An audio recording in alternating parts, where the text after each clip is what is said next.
Shalom, salam berkat dari kami untuk pendengar sekalian. Saat ini pendengar akan diberkati dengan program Hari Ini Harinya Tuhan bagian yang ke-8. Sebuah program rohani tentang doktrin Alkitab yang menolong kita untuk semakin tertanam dalam kebenaran firman dan bertumbuh dalam kemuliaan. Bersama hambanya, Pendeta Gilbert Lumoindong, STH. Banyak orang merasa doktrin Alkitab sebagai sesuatu yang membingungkan. Tetapi tahukah saudara bahwa doktrin Alkitab intinya adalah memahami Alkitab dengan benar, dengan pemahaman yang sistematis, sehingga kita terus dapat tertanam di dalam kebenaran firman, sehingga kita terus bertumbuh di dalam kemuliaan Allah. Buka hati saudara sekalian untuk menerima berkat-berkat firman-Nya hari ini. Dunia di mana kita hidup hari-hari ini adalah dunia yang penuh dengan penyakit. Orang yang hidup di muka bumi hari-hari ini berjalan dengan ikatan sakit penyakitnya. Karena dunia di mana kita hidup telah dikuasai oleh berbagai virus penyakit. Nah, pertanyaannya, mengapa penyakit begitu mudah menyerang manusia hari-hari ini? Bukankah manusia diciptakan untuk berkuasa atas ikan-ikan di laut, atas burung-burung di udara? Dan itu juga berarti atas virus-virus penyakit, atas kuman-kuman penyakit. Berarti manusia sebetulnya punya kuasa yang lebih dari semuanya itu. Tetapi kenapa kelihatannya kok hari-hari ini manusia mudah sakit? Belum lagi karena manusia sakit akhirnya mesti minum obat. Dan obat yang diminum kemudian mendatangkan efek negatif untuk yang lainnya lagi, sehingga akhirnya penyakitnya yang satu sembuh, penyakit yang lain datang. Sehingga akhirnya kalau kita perhatikan, umur manusia makin hari makin pendek. Dulu orang berumur 80, 90 tahun, kemudian 70, 80 tahun. Sekarang 50, 60 tahun meninggal. Umur manusia tambah pendek, tingkat stres manusia tambah tinggi. Saudaraku yang kasih dalam Tuhan, bagaimana keberadaan orang percaya? Saya terlalu percaya meskipun dunia hari-hari ini sungguh-sungguh dikuasai oleh penyakit, tetapi orang yang percaya masih tetap dilindungi oleh Tuhan. Orang yang percaya masih dijaga oleh Tuhan. Karena Alkitab dengan tegas berkata, 1.000 boleh rebah di sisi kirimu, 10.000 boleh rebah di sisi kananmu, tetapi itu tidak akan menimpamu. Orang percaya dijaga, orang percaya dilindungi, dan orang percaya selalu mendapat yang terbaik dari Tuhan. Haleluya. Selamat datang dalam program kita Hari Ini Harinya Tuhan. Sebuah program rohani yang kembali mengingatkan kepada kita betapa pentingnya kita menjadikan firman Tuhan sebagai dasar keseharian hidup kita. Karena selama kita menjadikan firman Tuhan sebagai dasar keseharian hidup kita, langkah-langkah ke depan kita penuh dengan kepastian, kemenangan, berkat, mujizat, dan perkara-perkara yang besar. Haleluya. Dan dalam program ini kita sedang bicara tentang penyakit. Nah, saudaraku yang kasih dalam Tuhan, kita lihat dunia tambah modern harusnya bebas dari penyakit. Tapi apa yang terjadi? Justru keberadaan penyakit manusia tambah parah. Betul, kadang-kala diumumkan negara sekarang bebas polio, negara bebas penyakit ini, negara bebas penyakit ini. Tetapi penyakit-penyakit tertentu memang hilang. Tetapi bukankah penyakit-penyakit yang datang seperti kanker, tumor, dan segala macam justru lebih menakutkan hari-hari ini? Bahkan penyakit-penyakit yang kita nggak pernah dengar 10-20 tahun yang lalu, hari-hari ini menjadi kalimat-kalimat yang biasa. Kenapa? Karena jumlah penyakit dan hal yang menakutkan dalam penyakit justru lebih berbahaya. Istilah-istilah seperti flu burung, istilah-istilah seperti SARS, penyakit seperti AIDS, itu kan pembunuh yang menakutkan di zaman ini.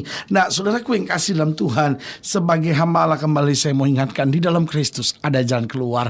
Kita gak usah hidup dalam keadaan yang menakutkan. Kita gak usah hidup dalam situasi yang mencekam. Kita gak perlu khawatir sambil berkata, bagaimana saya? Atau mungkin saudara sedang terbaring di rumah sakit dan berkata, adakah kesembuhan buat saya? Sebagai hamba Allah kembali saya ingatkan, bagi Allah tidak ada perkara yang mustahil. Segala sesuatunya boleh berubah. Tapi Alkitab sudah jamin buat kita, malapetaka tidak akan mendekat kepada kemahmu, dan tulah tidak akan menimpa kamu. Haleluya. Nah, pembahasan kita tentang penyakit dalam program ini kita sama-sama lihat dari Mazmur 107. Mazmur 107 ayat yang ke-10 sampai ayat yang ke-20.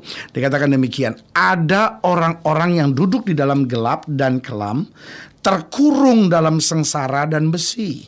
Karena mereka memberontak terhadap perintah-perintah Allah yang menista nasihat yang maha tinggi. Maka ditundukkannya hati mereka ke dalam kesusahan. Mereka tergelincir dan tidak ada yang menolong. Maka berseru-serulah mereka kepada Tuhan dalam kesesakan mereka. Dan diselamatkannya mereka dari kecemasan mereka. Dibawanya mereka keluar dari dalam gelap dan kelam.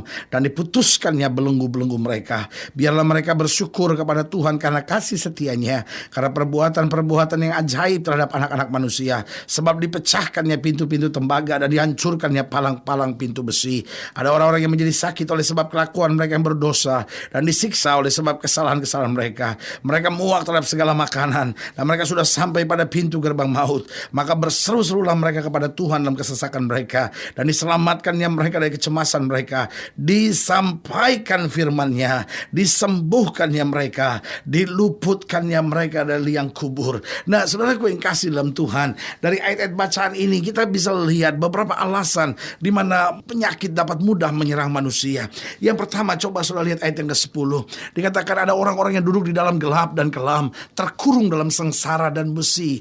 Nah, yang pertama kita pelajari, kenapa seorang dapat terserang sakit? Yang pertama, karena berjalan di dalam kegelapan. Saudaraku yang kasih dalam Tuhan, orang-orang yang berjalan dalam kegelapan, orang-orang yang berjalan dalam bahaya, orang-orang yang berjalan dalam kegelapan dan rencana-rencana kegelapan ini, itu yang mudah terserang penyakit. Mungkin saudara mendengar program ini dan berkata, pendeta, jelaskan apa sih artinya berjalan kegelapan? Saya ambil contoh sederhana. Orang-orang yang suka bohong, orang-orang yang suka menyelundup, orang-orang yang suka korupsi. Ini kan orang-orang yang artinya berjalan dengan tidak terang-terangan, tidak dalam keterbukaan. Dia bohongi istrinya, dia bohongi suaminya, dia bohong terhadap bosnya, dia bohong terhadap publik, dan akhirnya dia korupsi. Nah, saudaraku yang kasih dalam Tuhan, orang yang hidup dalam gelap-gelapan seperti ini, dia sebetulnya memancing ketertekanan dalam jiwanya. Betul, kelihatannya dia dapat uang banyak mungkin, kelihatannya untungnya besar, tetapi tipu muslihat, penyelundupan yang dia buat, itu sebetulnya menjerat hidupnya pada satu keadaan yang buruk. Nah, itu sebabnya Alkitab bicara tentang seorang yang bernama Sakius. Siapa Sakius? Dia seorang pemungut cukai. Betul, dia seorang yang kaya. Betul, dia punya segala-galanya. Tapi dia hidup dalam ketertekanan sampai akhirnya dia berjumpa dengan Yesus dan dia mau lihat Yesus itu. Dia lari mendahului orang banyak. Dia naik ke atas pohon. Kenapa dia ambil langkah yang luar biasa seperti itu? Karena dia udah betul-betul kecewa. Dia udah betul-betul tertekan dalam hidupnya. Dia gak tahu jalan apa yang harus dia tempuh. Dia pikir uang gak bisa menyelamatkan dia. Uang tidak bisa membuat dia bahagia. Uang tidak bisa mendatangkan damai sejahtera. Lalu dia tahu ada orang banyak mencari orang yang bernama Yesus. Dia tahu Yesus bukan sekedar nabi. Yesus bukan sekedar orang Farisi dan ahli Taurat. Tetapi Yesus adalah Tuhan. Yesus adalah yang dapat melepaskan hidupnya. Yesus dapat memberi jaminan. Yesus dapat melepaskan segala ikatan dan belenggunya. Saudaraku yang kasih dalam Tuhan, kenapa seorang sakit? Yang pertama, seorang mudah terserang sakit kalau dia berjalan dalam kegelapan. Jadi orang yang jujur, jangan hidup dengan bohong, jangan hidup dalam kepalsuan, jangan hidup dalam penipuan, jangan hidup dalam penyelundupan, tapi hidup dalam kebenaran. Saudaraku yang kasih dalam Tuhan, ketika kita hidup dalam terang, ketika kita hidup dalam kejujuran, keterbukaan, kuasa Tuhan menjamah kita, kesembuhan dan berkat menjadi bagian hidup kita. Haleluya. Yang kedua saya pelajari, kenapa seorang bisa terserang sakit? Coba lihat ayat yang ke-11. Dikatakan karena mereka memberontak terhadap perintah-perintah Allah dan menista nasihat yang maha tinggi, maka ditundukkannya hati mereka dalam kesusahan. Mereka tergelincir dan tidak ada yang menolong. Jadi yang kedua saya perhatikan, kenapa seorang dapat mudah terserang sakit? Kalau dia hidup memberontak terhadap perintah-perintah Allah. Jadi kalau seorang memberontak terhadap perintah-perintah Allah, apa perintah Allah? Perintah Allah sederhana, 6 hari kamu bekerja, 1 hari kamu beristirahat. Itu hal yang sederhana kan? Tetapi apa yang terjadi? Ada banyak orang tidak mau istirahat. Yang dia buat, wah sampai pagi katanya bisnis, cari duit, segala sesuatunya. Oh ada meeting, oh ada rekreasi sama teman-teman dan lain-lain. Saudaraku yang kasih dalam Tuhan, bagus semuanya. Tapi kita tetap harus punya waktu istirahat. istirahat misalnya, di waktu istirahat itu kita bersama keluarga, di waktu istirahat itu kita muliakan Tuhan, di waktu istirahat itu kita datang beribadah kepada Tuhan, sehingga kita dapat kekuatan baru. Hal-hal yang berat dalam hidup kita serahkan kepada Tuhan. Ingat Yesus bilang, mari hai kamu yang letih lesu dan berbeban berat, aku akan beri kelegaan kepadamu. Waktu kita mulai memberontak terhadap perintah-perintah Allah, maka apapun yang terjadi justru akan mendatangkan hal yang buruk dalam hidup kita. Meskipun secara dunia kita kelihatannya sukses, hebat, tetapi selama kita memberontak terhadap perintah Allah, justru yang terjadi hanya kekecewaan dan kegagalan. Tapi waktu kita kembali kepada perintah Allah, maka Alkitab jamin hidup kita, pintu-pintu mulai terbuka dan keselamatan dari Tuhan mulai turun. Jadi ingat, kenapa penyakit gampang datang menyerang? Yang pertama, ketika seorang berjalan dalam kegelapan. Yang kedua, ketika seseorang itu memberontak dari perintah-perintah Allah. Yang ketiga, kenapa penyakit gampang datang menyerang? Lihat ayat yang ke-15, biarlah mereka bersyukur kepada Tuhan karena kasih setianya, karena perbuatan yang ajaib terhadap anak-anak manusia. Sebab dipecahkannya pintu-pintu tembaga dan dihancurkannya palang-palang pintu besi. Jadi yang ketiga, kenapa seorang mudah terserang penyakit? Itu karena tidak bersyukur. Selalu hidup dengan bersungut-sungut, tidak menjaga hati, hidup dalam kebencian, kedendaman, kepahitan, amarah. Nah, orang seperti ini mudah terserang sakit. Sebagai hamba Allah, saya hanya mau ingatkan buat saudara, betul, kadang-kala keadaan tidak seperti yang kita harapkan, tapi mari kita belajar bersyukur. Kita tahu Yesus sudah mati buat kita, Yesus sudah beri yang terbaik buat kita. Betul, kadang-kala apa yang suami saudara buat tuh menjengkelkan saudara, apa yang kadang-kala istri saudara buat tuh mengecewakan hati saudara. Betul, kadang-kala keadaan dengan anak-anak saudara tuh buat saudara stres banget gitu, berat banget beban saudara. Kadang-kala keadaan ekonomi, situasi politik, dan apa yang kau dengar dari orang di sekitarmu, kadang-kala betul memang mendatangkan sesuatu yang mendatangkan pikiran. Tapi sebagai hamba Allah, saya mau ingatkan, ayo mari kita belajar bersyukur. Kita akan punya Tuhan yang tidak pernah mengecewakan kita. Kita akan punya Tuhan yang selalu memberikan yang terbaik buat kita. Kita akan punya Tuhan yang sudah mati dan jamin sorga buat hidup kita. Haleluya. Jadi ingat, yang pertama kita harus berjalan dalam terang. Yang kedua, kita harus turut perintah-perintah Allah. Yang ketiga, kita harus senantiasa hidup dalam syukur. Dan yang keempat, yang terakhir, kenapa penyakit mudah menyerang? Coba lihat ayat 17. Ada orang-orang yang menjadi sakit oleh sebab kelakuan mereka yang berdosa dan disiksa oleh sebab kesalahan mereka. Jadi yang keempat, kenapa penyakit datang menyerang? Karena kita hidup dalam dosa. Bagaimana supaya kita bebas dari penyakit? Hidup di dalam firman Tuhan. Orang-orang yang hidup di dalam firman Tuhan akan mendapat kekuatan. Orang-orang yang hidup dalam dosa, penyakit mudah menyerang. Karena itu Alkitab bilang, jangan beri kesempatan kepada iblis. Oh, Tuhan menjaga kita dengan pagar penjagaan yang sempurna. Tapi waktu kita hidup dalam dosa, kita membuka pagar itu sehingga iblis dapat masuk dengan penyakit, dengan penderitaan, dengan kesulitan dan kehancuran.